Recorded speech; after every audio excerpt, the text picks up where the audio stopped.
Alors, je me présente d'abord, je suis un journaliste, je suis rédacteur en chef de la revue Transport public qui co-organise avec Monsieur Ferrieux cette journée sur la mobilité courante.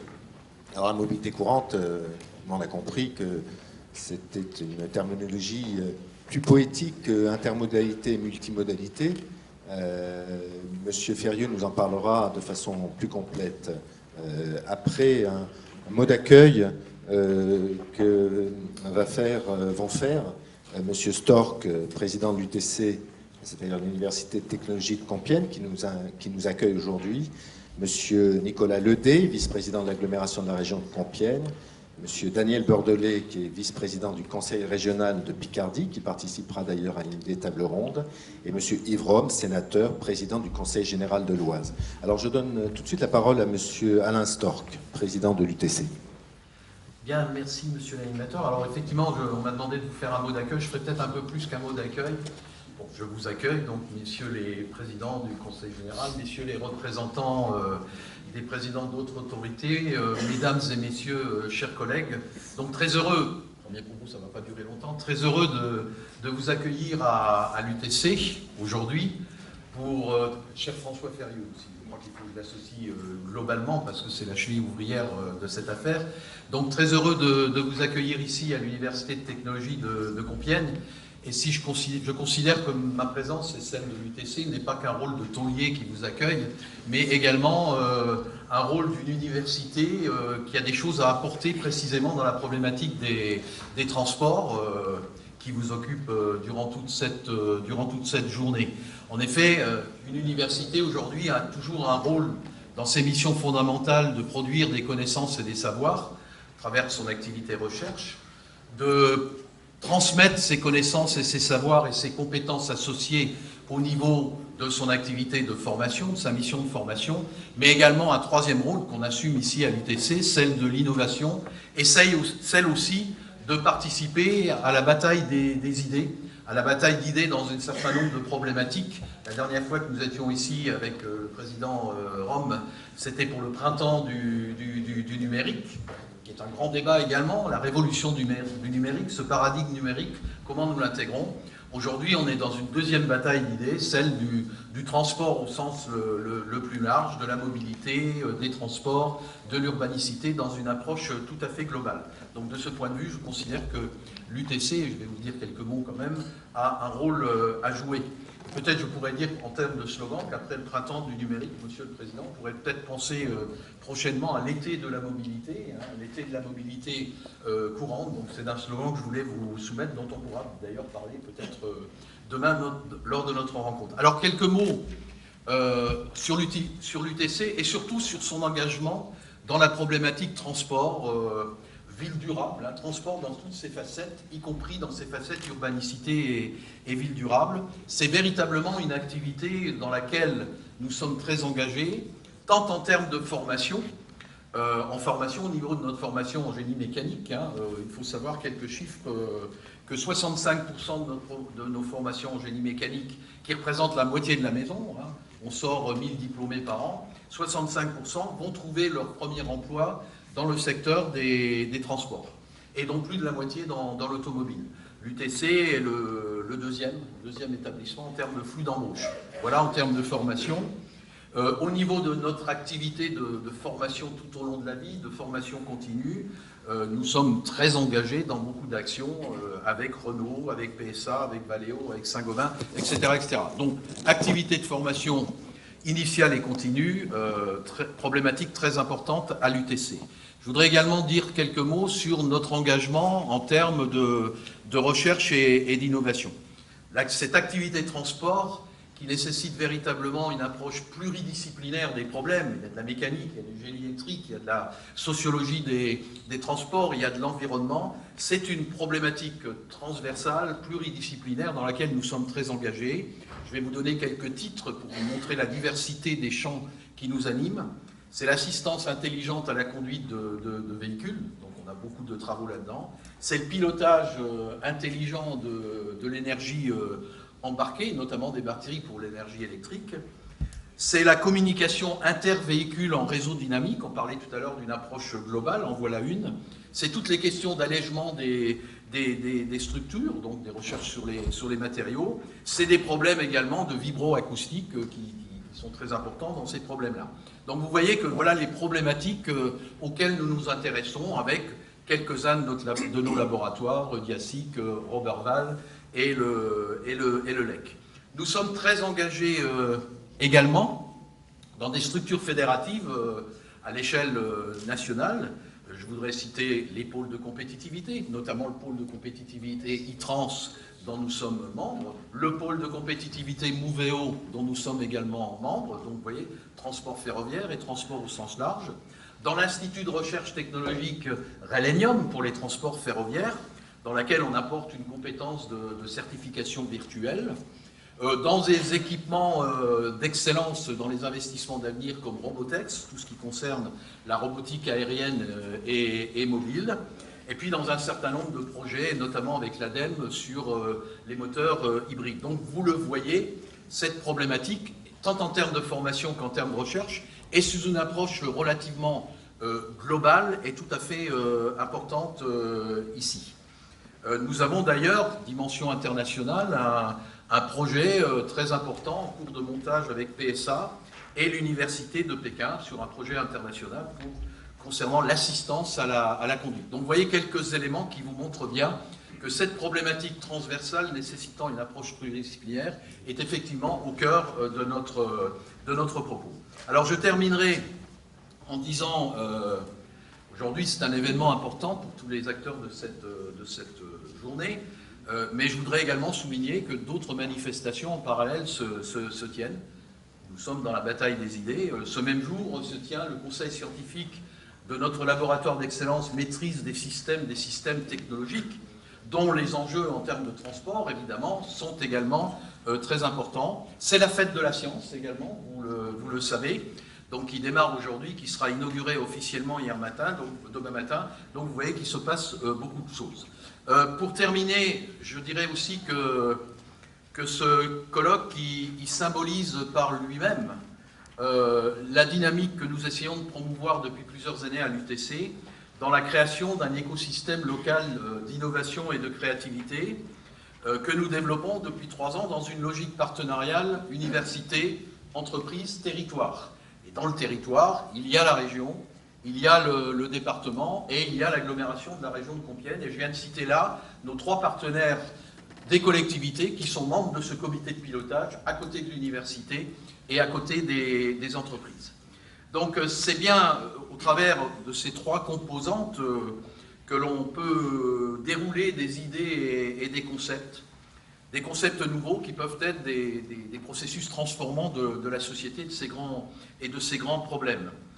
Je dirais également, je lisais dans le communiqué de presse, on parle de passage du véhicule solo, je reprends les mots de ce communiqué de presse, donc véhicule solo déconnecté, ou peut-être dispositif de transport collectif connecté.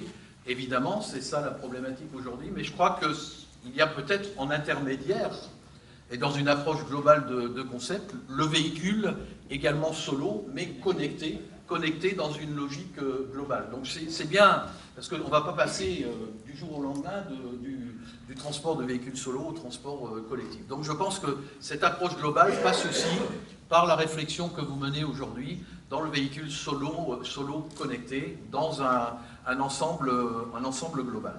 Donc voilà ce que je voulais vous dire, plus que des mots d'accueil. Donc également faire un appel en disant que l'UTC, au travers de ces problématiques, est un des acteurs qui peut travailler avec vous. D'ailleurs, les discussions qu'on va conclure demain avec le président du Conseil général lors d'un dîner de clôture, parce que tout est prêt, il n'y a plus qu'à signer, fait qu'on a établi une dynamique commune au niveau de l'Oise sur tous ces grands problèmes de numérique, de mobilité qui nous animent et qui font également partie de la stratégie S3 de la région Picardie, au niveau de la chimie du végétal, au niveau de la mobilité, de l'urbanicité, au niveau des systèmes de santé, de l'ingénierie et technologie de la santé. Donc nous sommes très heureux, je termine, de vous accueillir, vous souhaitant un excellent colloque et Je remercie François Ferrieux, qu'on connaît bien, puisqu'il a une longue histoire dans notre maison. Il est même membre du conseil d'administration, donc c'était avec une émotion particulière que je parlais devant quelqu'un qui m'évalue tous les 3 mois au niveau du conseil d'administration. Merci beaucoup, mesdames et messieurs, bienvenue. Merci, Monsieur Storck. Monsieur Ledé, vice-président de l'agglomération de la région de Compiègne. On a donc l'agglomération, le département et la région, une intermodalité politique. Allez. Bien, chers amis, bienvenue à Compiègne. Pour celles et ceux qui ne connaîtraient pas notre cité impériale, je voudrais tout d'abord excuser l'absence de Philippe Marini, retenu par ailleurs notre sénateur-maire, mais qui vous assure de son soutien quant aux travaux qui vont être effectués aujourd'hui à Compiègne, dans cette université de technologie. Et je remercie le président, parce que nous sommes dans le fleuron compiègnois. L'image de marque de Compiègne passe forcément par l'université de technologie de Compiègne depuis un certain nombre d'années. Je voudrais remercier la présence également d'Yves Rome, le président du Conseil général, pour ce colloque compiègnois. Alors, François, lorsqu'il a décidé cette initiative de créer ici même à Compiègne et dans cette université ce colloque autour de la mobilité et du transport, on a vu ça d'un bon œil à Compiègne, et pour cause. En dehors de l'aspect politique, lorsque le SMTCO a été créé, j'ai été de ceux, il est vrai, élus de l'agglomération et de la ville de Compiègne, à penser que ce serait peut-être une usine à gaz. Je le dis foncièrement, et je me rends compte que ça n'est pas du tout une usine à gaz. C'est un travail de tous les jours. Il a réussi à mettre toute tendance politique, les femmes et les hommes, les acteurs du transport, autour de la mobilité et du transport de A à Z, que ce soit en bus, en car, en vélo, ou en halotique, pour notre règlement intérieur de l'agglomération, il a réussi à nous faire travailler de concert. Ça, c'est un premier point. Le SMTCO est un, je dirais, laboratoire d'idées, mais puis-je utiliser le mot laboratoire ici à l'UTC? Et le SMTCO a permis à certaines agglomérations, petites ou grandes, de réaliser de très belles choses en transport. En dehors de la politique et de nos tailles de réseau différentes, on arrive à se parler, on arrive à faire des choses sur l'ensemble du territoire du département, positives pour nos concitoyens. Et puis François a eu l'idée aussi d'organiser cette journée, alors qu'un ministre nous a parlé transport il y a quelques jours. Donc est-ce que la date a été coïncidée? Est-ce que François Ferrieux a des antennes au gouvernement? En attendant, eh bien, les annonces en matière de transport, de faisabilité de transport et de déplacement supplémentaires, reste à savoir si François a ses portes ouvertes dans les hautes sphères. Et puis enfin, je dirais bravo, il a eu l'idée de le faire à Compiègne, bastion de la gratuité. Eh oui, depuis 1975, et je ne vais pas m'étendre, Philippe Marini l'aurait fait plus que moi, je ne vais pas m'étendre sur le fait que depuis 1975, la gratuité pour tous les transports urbains de Compiègne au préalable et de l'agglomération sont toujours en vigueur actuellement. Donc, bravo à François d'avoir eu cette idée. Moi, je suis ravi de vous accueillir. Vous n'aurez peut-être pas le temps de voir Compiègne sous tous ses aspects, mais en attendant, on avait commandé le soleil pour cette journée de colloque, de débat, que je vous souhaite riche et une très bonne journée autour de ce transport et de la mobilité, qui est réellement un point plus qu'important pour l'agglomération de la région de Compiègne. Merci. Merci, Monsieur Ledé. Monsieur Beurdelet, vice-président du Conseil régional de Picardie. Monsieur le Président du Conseil général et sénateur, Monsieur le Président du TC, mon cher François, Mesdames, Messieurs les élus, Mesdames, Messieurs. Tout d'abord, je tenais à remercier donc l'UTC de nous accueillir dans un si bel endroit. J'habite pas loin et je ne connaissais pas. Alors en plus, c'était un peu galère pour venir, donc la mobilité, aujourd'hui, je me suis rendu compte que quand il y avait beaucoup de monde sur la route et qu'il y avait des problèmes, on était coincé dans la voiture et il est temps que le règne de la voiture cesse. Donc les échanges de ce jour vont être intenses, hein, j'en suis certain. Donc l'ordre du jour est chargé et on m'a dit donc de faire bref. Mais je tiens tout d'abord à me retourner vers François, qui était l'artisan de ce colloque national, pour le remercier notamment de permettre de discuter collectivement des sujets complexes, certains très opérationnels, quelle bonne pratique, outils et solutions développés pour passer simplement et naturellement d'un mode ou d'un réseau à un autre.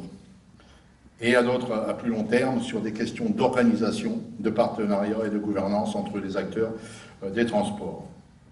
La loi de modernisation de l'action publique et d'affirmation des métropoles, qui a été promulguée en février dernier, renforce le rôle des régions comme chef de file de l'intermodalité et de la complémentarité des transports.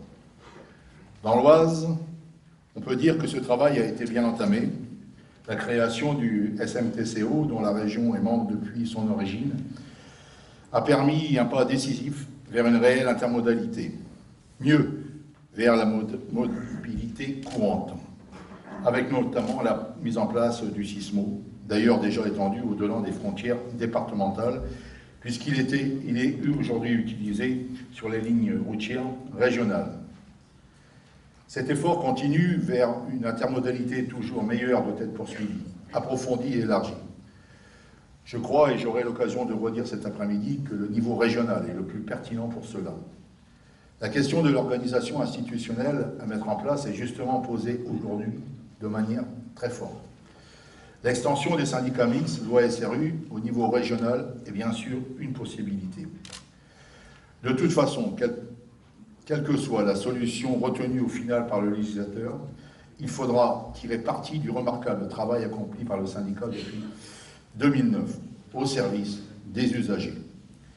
Avec la réforme territoriale et les nouvelles règles du jeu qui pourraient être données tant sur les périmètres géographiques que sur celui des compétences, on sait que bien des réflexions sont loin d'être terminées et que de nombreux points d'interrogation subsistent.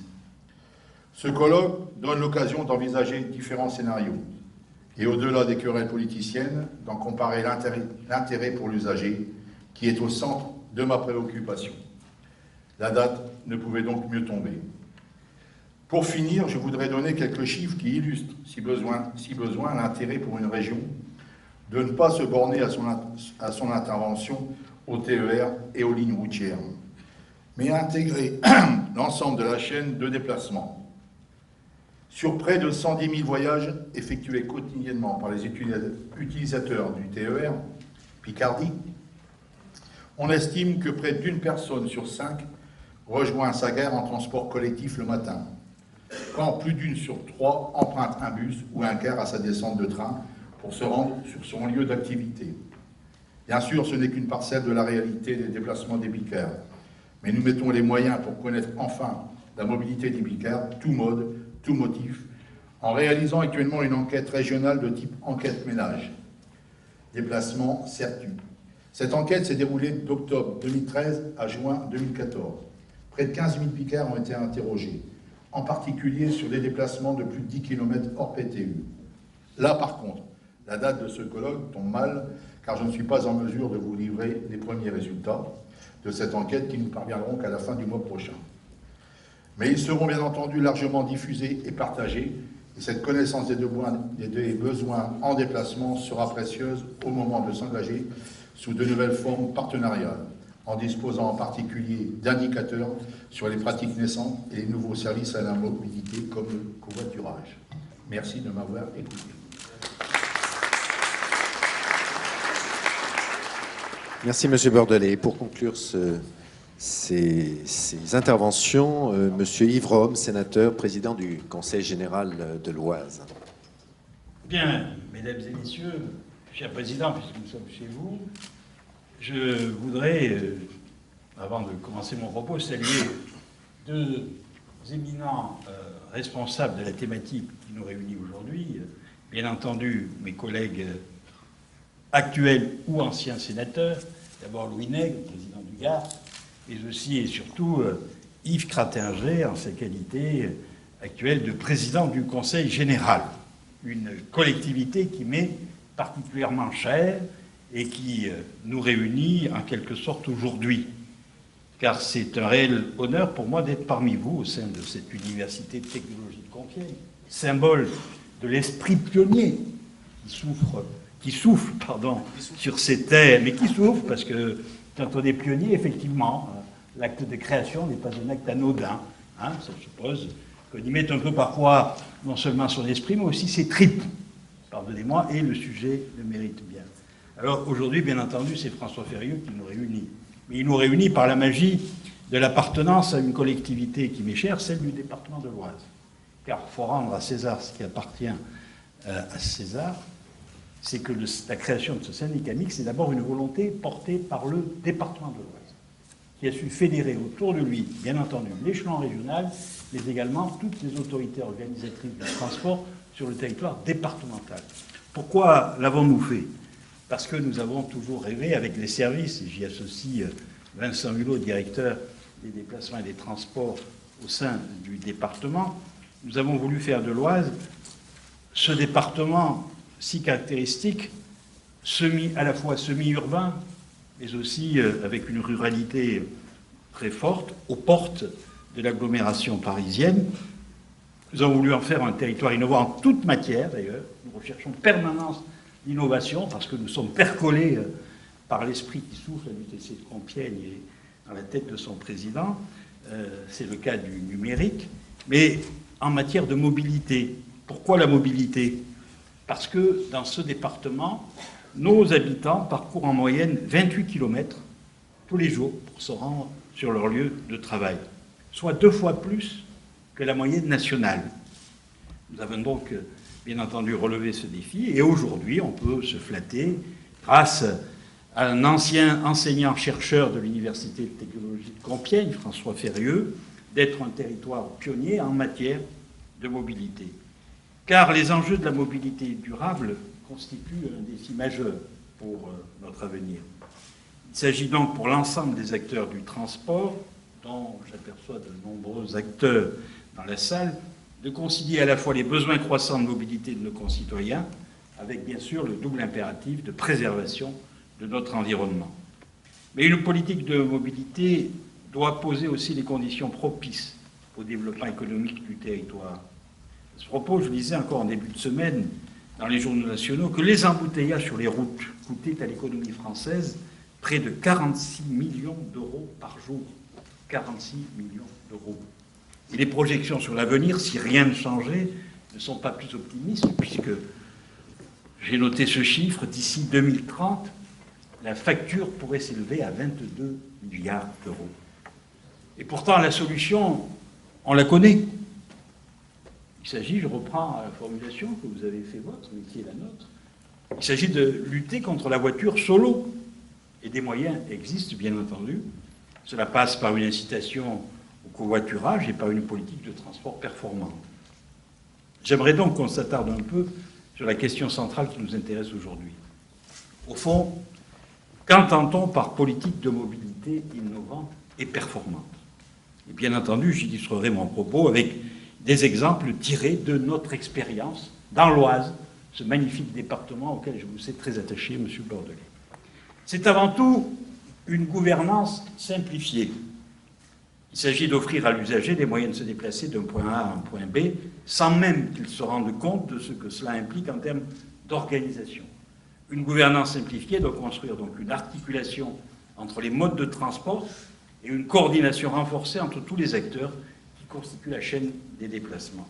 Et c'est précisément dans cette optique qu'a été créée, Madame Picard s'en souvient, puisque c'est moi-même qui l'ai extrait du service départemental d'incendie et de secours pour lui confier cette mission, à l'initiative donc du Conseil général. Il s'agit donc d'une structure de coordination qui fédère l'intégralité des 14 autorités publiques qui organisent les transports dans l'Oise.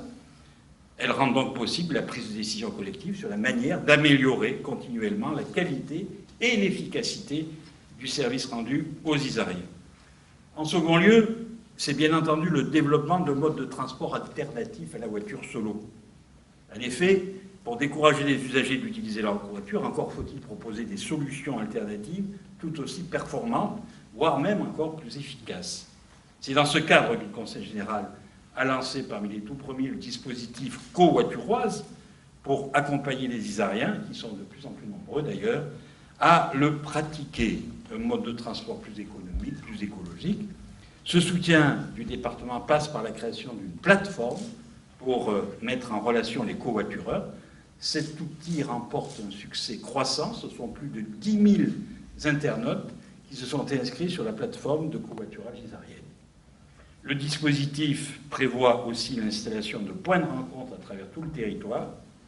Nous en comptons déjà 9 qui sont actifs et l'objectif est d'en avoir une trentaine avant la fin de l'année 2015. Un autre mode de transport alternatif que l'on sous-estime souvent, alors qu'il répond autant à des besoins de déplacement de proximité qu'à des aspects de loisirs, c'est le vélo. Et tout l'enjeu aujourd'hui est de réaliser les aménagements nécessaires pour sécuriser la circulation de nos cyclistes. Dans l'Oise, nous avons franchi cette année le cap des 100 km de voies douces. Cette politique se traduit par la réalisation de Transoise, voies cyclables qui traversent tout le département du nord au sud et qui s'intègrent dans un réseau plus vaste, qui relie d'ailleurs, François Ferrieux va le tester l'été prochain, Paris-Londres. Ainsi, ce sont environ 385 000 passages qui ont été comptabilisés par nos services sur la Transoise depuis 2009. Une politique de mobilité performante, ce sont aussi des services adaptés à tous les publics. Elle doit s'adapter au mieux pour rendre les services de mobilité accessibles à tous. Et pour répondre à cette problématique, dans l'Oise, nous avons lancé le dispositif TIVA. Celui-ci permet aux personnes à mobilité réduite de bénéficier d'un service de transport de porte à porte et à la demande. Chaque mois, ce sont 8000 déplacements qui sont réalisés grâce au dispositif TIVA. On me dit que c'est une première en France à l'échelle interurbaine, ce dont je me félicite. Plus largement, le département s'est doté d'un schéma directeur d'accessibilité en 2010. Celui-ci prévoit la mise en accessibilité de 12 lignes régulières sur les 63 que compte le réseau départemental, en fonction de leur fréquentation et du fait qu'elles desservent un centre d'accueil pour personnes handicapées ou une gare accessible. La non-accessibilité des autres lignes étant palliée par le service TIVA. Enfin, nous poursuivons nos efforts pour rendre accessible l'ensemble de notre flotte de véhicules et des arrêts-bus.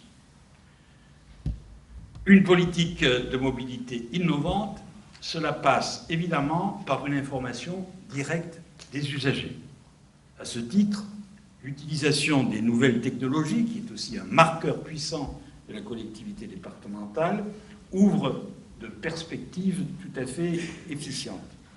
Ainsi, le Conseil général, avec le SNTCO, ont développé un instrument révolutionnaire qui a valu à François Ferrieux une notoriété qui a largement dépassé le stade pompénois, puisque je suis distingué jusqu'à Bahreïn, dans les Émirats, en arabe.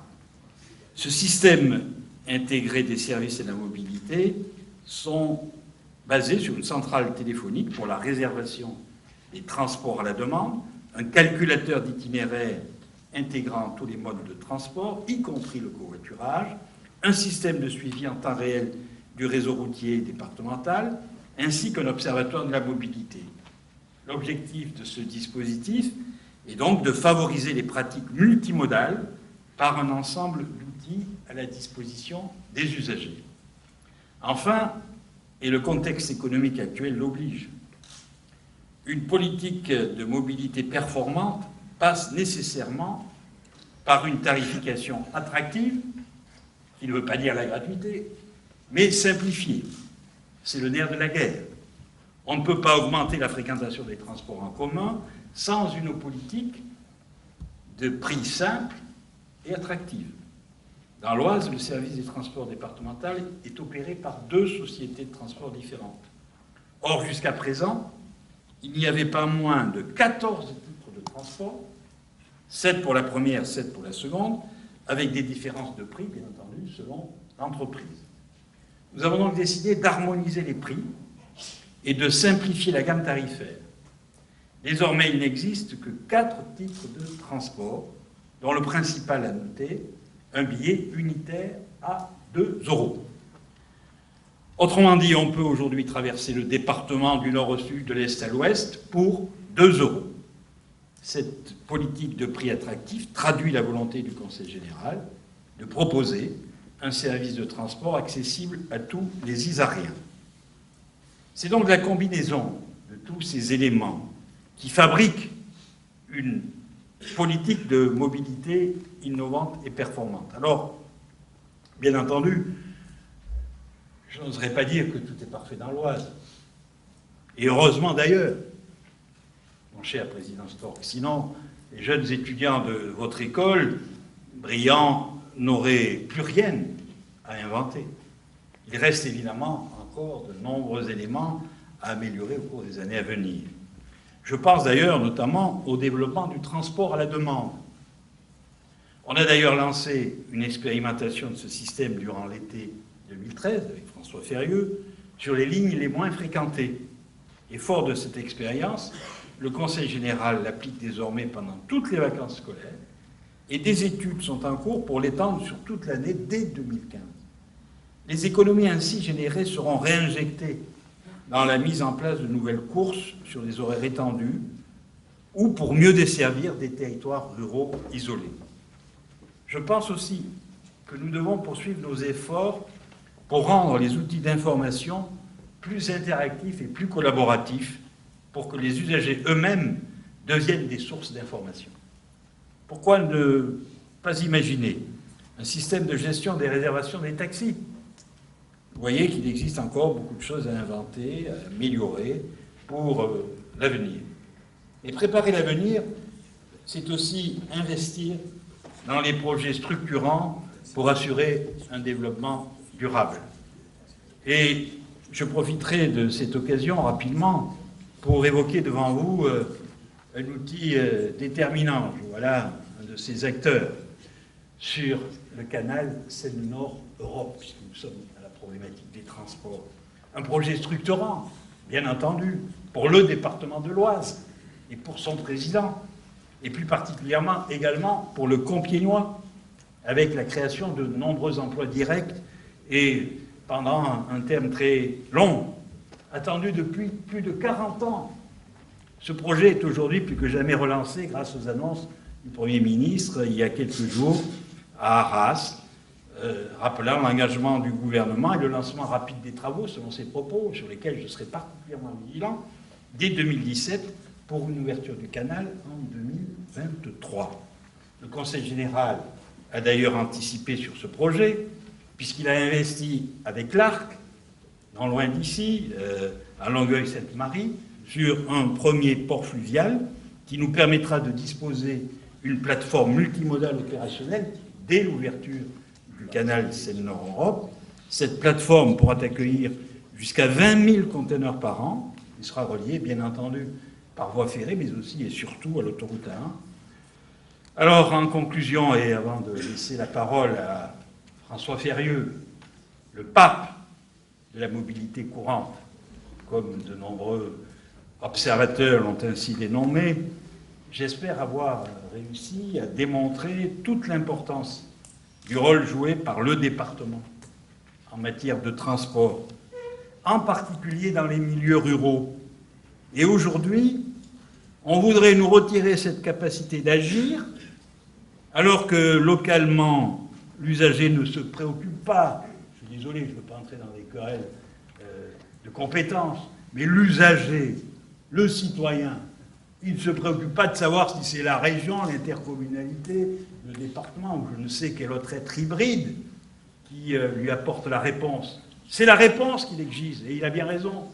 Alors, vous voyez, ici, dans l'Oise, on n'a pas eu besoin de révolution, de réforme, pour que des élus intelligents, au service de l'intérêt général, puissent construire des outils qui répondent aux problématiques de l'heure. Et je dirais, le département, cet échelon de proximité dans un monde qui se brouille, tous les repères s'effondrent, ou d'ailleurs, je vous renverrai peut-être, au lieu de mon propos, à la lecture de La France périphérique de Christophe Guillouis. Oui, la France, les métropoles se portent bien, mais à côté des métropoles, il y a aussi des espaces ruraux qui souffrent de plus en plus et qui ont l'impression d'être délaissés, abandonnés. Et au cœur de cet abandon, je peux vous certifier que la thématique du transport est essentielle. Parce que certes, la vie commence par la possibilité à ce que les individus puissent avoir un toit. Mais après le logement, il faut que les individus puissent se déplacer dans ce monde qui bouge en permanence, se déplacer pour établir des relations entre eux, mais aussi rechercher du travail. Et c'est pour ça que dans ce département, près de 90 000 Isariens, tous les jours, se déplacent vers les pôles d'emploi parisiens ou franciliens. Il y a donc nécessité, vous l'avez compris, à tenir nos engagements. Et puis, je dirais, en termes de conclusion, moi, je suis pour la réforme. L'inventivité, l'esprit pionnier, ça suppose parfois qu'on subisse quelques chocs. Donc, il faut changer les choses. Mais on ne change pas les choses pour le plaisir de changer. On ne réforme pas pour le plaisir de réformer. Quand on réforme, c'est pour améliorer. Et de mon point de vue, quand quelque chose fonctionne, on ne le change pas. Donc, longue vie à François Ferrieux, bien entendu, mais surtout au syndicat mixte des transports collectifs de l'Oise.